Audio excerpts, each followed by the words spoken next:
recurring audio cues. As evidence, everyone is tapping into the same channel that changes owners over time. This theory could be true because Bloodlines directly shows Iris's visions being inherited by her granddaughter Stefani decades later, establishing that premonition abilities can transfer between people and giving precedence to the relay concept. By the way, if this type of content interests you, I create videos like this regularly. Subscribing would really mean a lot. Unbeatable design. Some fans argue that despite all the talk of cheating Death, nobody in the series ever really does because Death planned it that way. A lengthy analysis argues that every apparent escape is actually part of Death's original design. In Final Destination 3, Wendy's camera footage foreshadows each survivor's individual death, including Loomis's weight room accident and Aaron's nail gun death, suggesting Death always intended those specific fates, and never meant to kill them all in the Devil's Plan. The same analysis notes that in the fifth film, Sam's bridge premonition lets several workers escape, but their survival leads to extra deaths when Sam and Molly later die on Flight 180, along with hundreds of passengers. Multiple outlets echo this darker meaning, proposing that the disasters are just Death's way of setting up groups of victims to later torment one by one, abstracting up a larger body count than the original trap would. This theory could be true because Tim Carpenter's death in the second film, caused when Kimberly's warning sends him charging into the pigeons that triggered the falling glass pane, proves that acting on a premonition can execute Death's plan perfectly, suggesting every rescue might be exactly what Death wanted all along. Bloodworth's role. No character inspires more theories than William Bloodworth. The coroner might be Death, a psychic, or something even stranger. Played by Tony Todd, he physically appears in 4 films total, including Bloodlines, making him the franchise's most consistent recurring character. In the first film, he casually explains Death's list and the idea that survivors will die in the order they would have died in Flight 180. Despite having no logical way to know such metaphysical rules. The second film shows him greeting Kimberly by name without introduction and unveiling the new life concept, implying insider knowledge about how to beat Death that no one else had. The fifth film escalates things when he tells the North Bay Bridge survivors they can escape by killing someone and taking their remaining years, introducing the controversial life for a life rule. The long-standing theory argues Bloodworth is Death, pointing to his omniscient tone and his line about not making the rules or just cleaning up the mess. This theory could be true because Bloodlines reveals Bloodworth was a Skyview Tower survivor in the 1960s, yet he appeared Who set up the fucking gate? To the inside.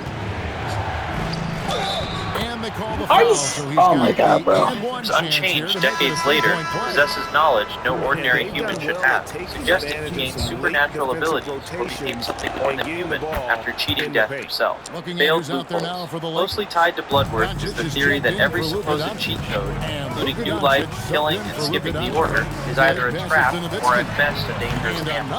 In the second film, Bloodworth tells Clear, Kimberly, and Officer Burke that the introduction of life that was not meant to be could invalidate the list, which everyone initially interprets as protecting pregnant Isabella Hudson and her baby. The twist is that Isabella was never on Death's list, as the franchise wiki confirms she survives the Route 23 pileup in both premonition and reality, meaning her childbirth never counted as new life under Death's design. Kimberly instead gains new life by deliberately drowning herself and being resuscitated by Dr. Clark, with Bloodworth's rule reinterpreted as dying and being revived, a narrow and highly risky loophole. In the fifth film, Bloodworth offers a different solution, where killing someone lets you inherit their remaining lifespan. But Peter murders FBI agent Jim Block and attempts to kill Molly, yet he and Sam still die soon after. This theory could be true because multiple outlets note that none of these methods produce confirmed long-term survivors on screen until Bloodlines retroactively names Kimberly and Burke as rare exceptions, suggesting the rules work inconsistently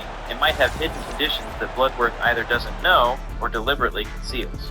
Skyview Connection. Bloodlines has sparked a huge theory that every disaster ultimately traces back to one tower restaurant that never fell. The film opens in the late 1960s with Iris Campbell's premonition at the Skyview Tower, a high-rise restaurant whose structural failure would have killed everyone inside, but she warns the crowd and prevents the collapse. Over decades, Iris documents ominous death's omens in a scrapbook, tracking how Skyview survivors and their descendants are picked off in bizarre accidents.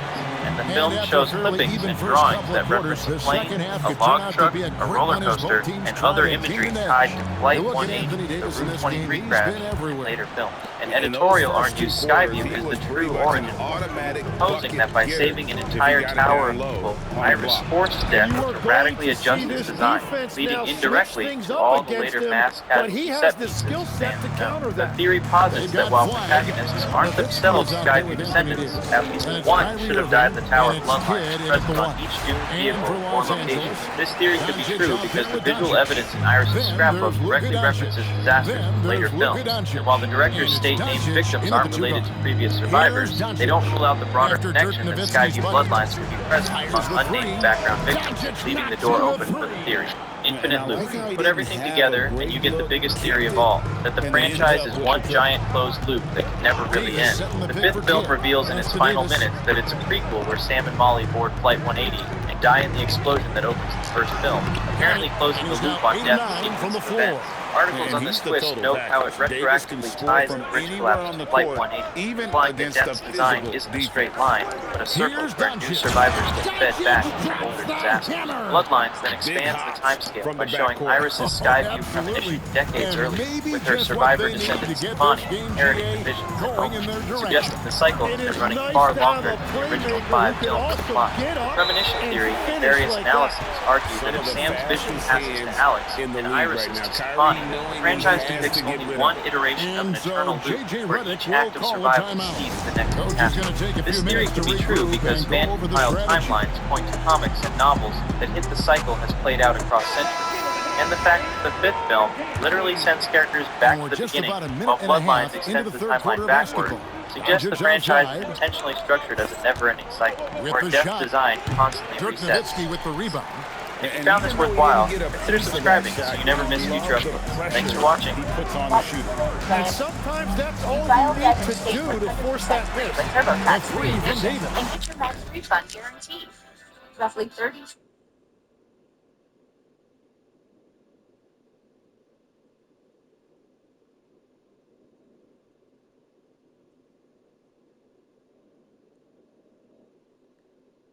Please thumbs up for class project.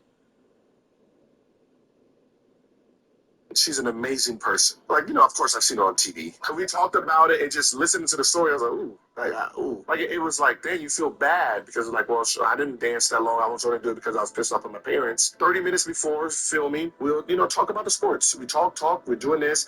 And the reason it really didn't work is because you got to remember her life is controlled. You know, her comments control, you know, you can control the atmosphere, you know, you can block, erase, get rid of, you know, to have a more positive, well, that shouldn't have control of. People come on there and they just, fuck this, fuck you, open your mouth, this and this and this and this. And she's like, I'm really trying to like be taken serious. Whenever she looked at the comments, it was just all negative. This is not fun. I knew it was a fake because I pulled out of the driveway and she's walking to get some lunch and I just honked like, hey, good dog, fuck off, loser. She's an amazing. Cool shirt. Never much into hip hop, but Wu-Tang, best at next level shit. You don't really care about what I have to say, do you? That's alright. When I was your age, I probably wouldn't care too much about what I had to say either. And I was a real prick asshole just like you. My parents were basically senior citizens. They couldn't control me. You know, all I wanted to do is I wanted to hurt people. And I did. I hurt people. I gotta tell you, I do approve of your choice of weapons, what you picked. That's called a K-bar. It's a Marine's best friend. You know, up close, I'd rather have this than any firearm. You see, with the gun, bullet can miss what's important, but not with this. You slide it in, you guide it through, and you rip right into the parts of a man that make him dead. From where you're sitting right now, say you had a gun, you could be locked and loaded, and I'd still rather be me. I can close the distance. Cut that little head of yours clean off before you'd ever get a shot. You feel tough now, huh? I wanted the knife because I'm scared. I don't even have any more friends. I just wanted to feel bad all the time. Maybe I wanted them to feel bad. Okay. I'm sorry. Sorry. Cool shirt. Never much into hip hop, but Wu-Tang, best at next level shit. Did you ever wonder what happened to the first April O'Neil and and why they changed her? The original April O'Neil, Judith Hogg, was actually labeled as difficult by the studio, but it's not what you think. Judith was a huge advocate for her stunt team, who were getting injured in those heavy suits. She also hated that kind of yellow jumpsuit. Was real reporters and refused. When she asked for better work conditions in the race for a producer who was already annoyed about her complaints, didn't even negotiate. They just called Paige Turco and moved on. The crazy part, the two Aprils actually are friends in real life. Judith even filmed a cameo for 2016. In the last 10 years, I haven't had a glass of water. Outside kid. Pass the flag. We're basically the same person. Here's the 3. So what is your definite April O'Neil? Team Judith or Team Paige?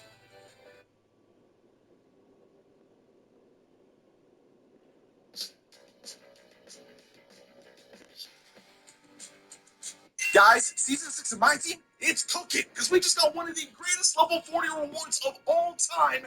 Another 3 for Las Vegas. Well, he is a huge talent, and he's been hitting shots, but so have his teammates. It's been a collective effort. Now, you can get it for free. Doncic dishes to Doncic. And Davis sends it back. It looks like Davis could be a wrecking ball on defense. So quick and covers so much ground. Miami Heat Shaq naturally get in the 40. I usually click send this number, then y'all get the pro pass. And it's Luka with the rebound. You got a Shaq, awesome. And so it's Doncic with it. He brings it up for the Lakers. They trail by 9 points. Over in the corner, Doncic. 99 defense. Tries the spin move. Great spin move to the bucket. What a move. No differences there. Doncic has got 4 points now in the quarter. And he's got a few tricks up his sleeve there. Doncic's handles are very impressive. And Davis nails the 3. And perimeter scoring, I have to imagine it was a topic of discussion at halftime. Well, they certainly have the shooters to do it. It's just about finding that rhythm. And there's no shortage of fight in Doncic. He's a counter puncher. Hit him with the 3, and he is coming right back at you. Now here's Kidd, and he banks in the lane. Kidd's got 6. Well, the D has not been able to keep the ball out of the paint at that end of the floor. And so J.J. Redick will call a timeout. Coach needs a moment to talk things over. He's also got a better escape. He's got the approach to fade. He's got a better step back. A lot of people don't realize he's got a better jumper, and it affects your fadeaways, your step backs, and everything else. Klay Thompson is checked in for Las Vegas.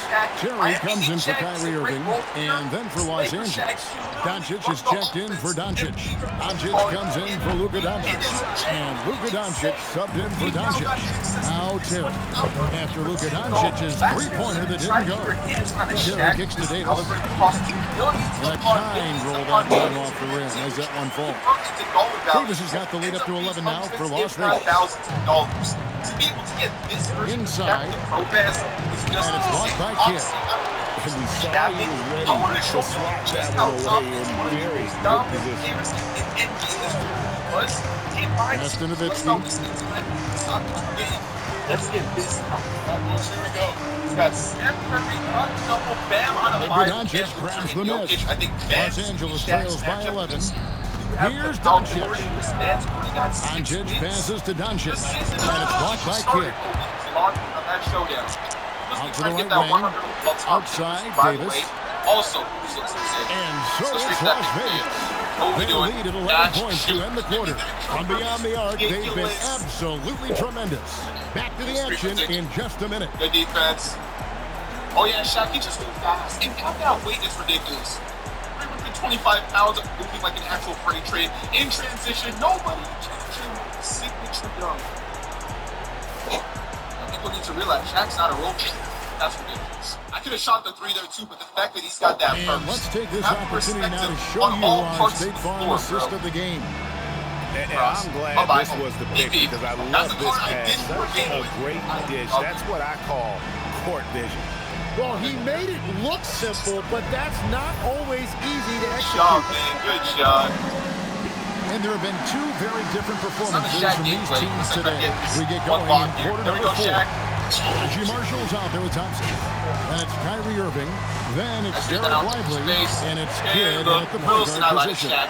Another good play. This is how they built the lead, calling on the right guys at the right time. Well, they're making something very difficult look simple right now. Now, here's Doncic. Running with me, Paul George. Okay. Doncic outside. 6 to shoot. Nice rebound there. Catch. Kidd against Doncic. That shot off. Good defense by Kidd. His jumper is leading by 13. Even better than last game.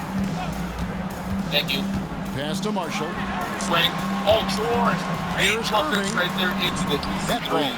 He's not switching on screens. Impressive work inside that time from Irving. He is one of the most talented scorers in this league. Doncic kicks to Doncic. To the middle. And the slam by Doncic. And your point guard's got to be the catalyst. Great job getting to the 10. Well, Greg, he knows when they need a lift. It was an aggressive move that could change momentum. All the way. Anderson, the move stop Shaq, everyone else did that. Fourth quarter now, we're about a minute and a half in. Shaq can see what team I'm worried. It's for bucket. On the wing, Irving. Oh my goodness, Puts one up from 19. Again, Las Vegas scores. Oh, thank you. Man, it's you, Irving, Shaq. so crafty in that the ball mid-range area. He's so tight. Doncic with it. Guarded now by Marshall. Oh, big shot. From 12 feet out. I'll get the assist. A I'm a tad team short, but player. it's good off the front iron. Doncic has got 4 points this quarter. That's a high percentage look when the D doesn't fight over the screen. Yeah, and that's the effectiveness of the two-man game right there. Las Vegas calls timeout. That ball around. So for Las Vegas, Dirk Nowitzki, he's checked in for Derek Lively. Davis comes in for Marshall. And Flagg subbed in for Klay Thompson. And then for Los Angeles, Doncic is checked in for Doncic. Doncic comes in for Doncic. And Luka Doncic subbed in for Doncic. Here's Flagg. Davis. Oh, the slam. Putting that broad frame to work. Davis sets a firm pick and then gets himself free for the bucket. There we go. I'm right Los there. Angeles trails by 15. Doncic outside. Stop. Jack with the decent rebound. For three. Oh, Doncic with a confident free ball. And just so sure of himself. Yeah, like stopping the team from knew getting 6 that years. was going in. Practice. The way, Greg, they're sharing the ball tonight, mesmerizing. Everyone's getting to touch it, and everyone's contributing. Now, Doncic, following the three-point attempt by Anthony Davis. Well, the skill of Doncic at 6'7", 230, it makes him an impossible matchup defensively. I don't see Shaq. We've got 1:55 left in the fourth quarter. Yes, I see. Okay. Yeah. Flagg showing the move down low. Cross. Down by 12. I get there in time. Yes, I am. Doncic right at the doorstep. How good is that? I mean, he can make a defender look foolish at times. And so it's Irving who brings it up for Las Vegas. And that one drops. And he is just so creative. Even with the foul, Kyrie finds a way to get the ball. Tim, pure basketball artistry. That's what Kyrie Irving embodies. Well, Kevin, the combination of the ball handling, the finishing ability, impossible shot making. I'm not sure there's any player in the NBA who puts on a better show than Kyrie. Yeah, they had some botched coverage that turned into no coverage. Here's Nowitzki. 16 feet away. And he hits the jumper. Double team is crazy. Right Give them back. credit. And now They've it's worked open. hard all game now, looking to Stop. I think the key here is to be careful about playing it too safely. Just keep doing what you're doing. Where's Shaq? I see you. Got you. Way downtown. Oh. Doncic against Irving. Wait. These guys sit on him. Up top, Davis. 18 feet out. Count it. It's okay, let's RDP. I see This is how you Derek want Peterson to close things out. Yeah, any thought of losing this game has been put to bed. One's off, still out of sync.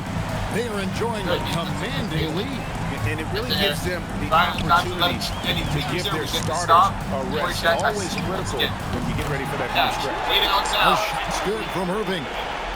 Guys, he's been a one-man air raid coming at them time and time again. This defense is trying to stay connected to him, but he is on a mission. Pass to Doncic. One Shaq and move here. Thank you. Let's go by to the Baja. Doncic against Irving. Shot clock at 5. Good defense there. And again, the Lakers no good. Look how fast this ball is. I mean, this is so we see Las Vegas taking the W here. They won this game going away. They were the better basketball team by far tonight. And you got to commend this sort of dominance, particularly here at home.